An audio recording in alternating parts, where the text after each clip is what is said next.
Hello everyone, मैं Sandeep Sharma lecturer SGB government polytechnic college Bharatpur में कार्यरत हूँ।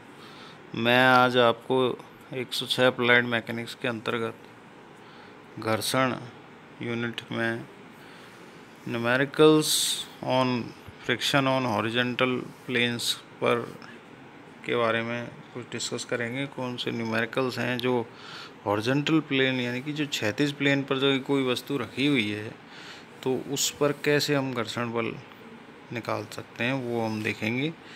तो हम सबसे पहले एग्जाम्पल क्वेश्चन नंबर 1 देखेंगे, जो कि ये है कि 800 न्यूटन का एक ब्लॉक एक रुक्ष क्षैतिज समतल पर आधारित है। यदि सतहों के मध्य घर्षण गुणांक 0.2 हो तो वह क्षैतिज बल ज्ञात कीजिए जो पिंड को ठीक चलने की अवस्था में ले आवे। यानी कि क्वेश्चन में दिया गया है कि ब्लॉक का एक भार दिया हुआ है, एक ब्लॉक है वो 800 न्यूटन का है और घर्षण गुणांक म्यू दिया हुआ है 0.2।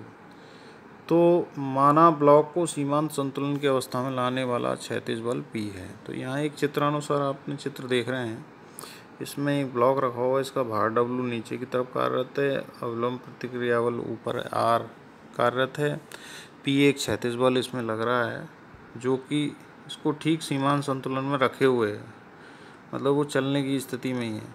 तो जिस दिशा में P लग रहा है उसके अगेंस्ट ही आप में ये घर्षण बल लगेगा जो कि म्यू आर दिया हुआ है। तो माना ब्लॉक को सीमांत संतुलन की अवस्था में लाने वाला क्षैतिज बल P है। तो संतुलन की शर्तों से हम देख सकते हैं कि R बराबर संतुलित हो जाएगा W से, तो R बराबर W बराबर 800 न्यूटन और F बराबर संतुलित है P से, F बराबर P equal to mu R है, यानी कि म्यू तो P बराबर है म्यू गुणा R, यानी कि घर्षण गुणांक गुणा अवलंब प्रतिक्रिया बल। तो R का मान हमने इस शर्त से निकल ही गया, W बराबर है 800, इसको हम रख सकते हैं। म्यू का मान रखा 0.2 इंटू 800 इक्वल टू 160 न्यूटन। तो 160 न्यूटन वह बल है जो इसको ठीक से चलने की अवस्था में ले आएगा, यानी कि सीमांत संतुलन की अवस्था में ये P का मान ये है। तो ये हमें निकालना था। इसी प्रकार क्वेश्चन नंबर 2 में देखें कि 6 न्यूटन का भार एक क्षैतिज समतल पर रखा हुआ है।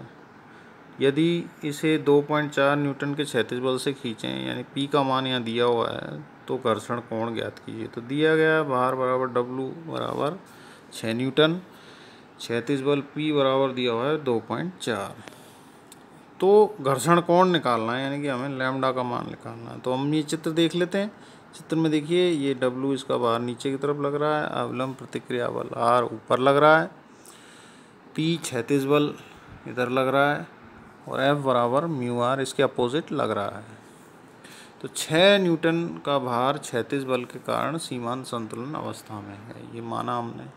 तो हम दो कंडीशन निकलती हैं, F बराबर तो P है और R बराबर W है, तो वो हम रख लेते हैं। F बराबर P equal to mu R, वो है ही है।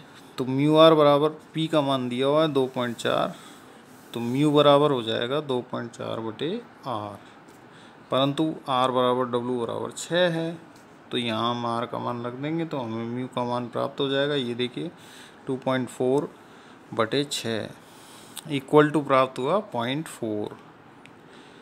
अब हमारे पास म्यू का मान है, तो परंतु म्यू बराबर होता है 10 लैम्डा और लैम्डा बराबर हो जाएगा 10 इनवर्स म्यू।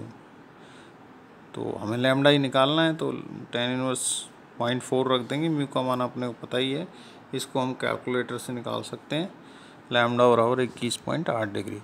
तो यहाँ हमें घर्षण कोण का मान प्राप्त हो जाता है। तो इस तरह से न्यूमेरिकल्स में आपने देखा इस प्रकार हम क्षैतिज पर रखे हुए पिंडों में घर्षण का मान निकाल सकते हैं।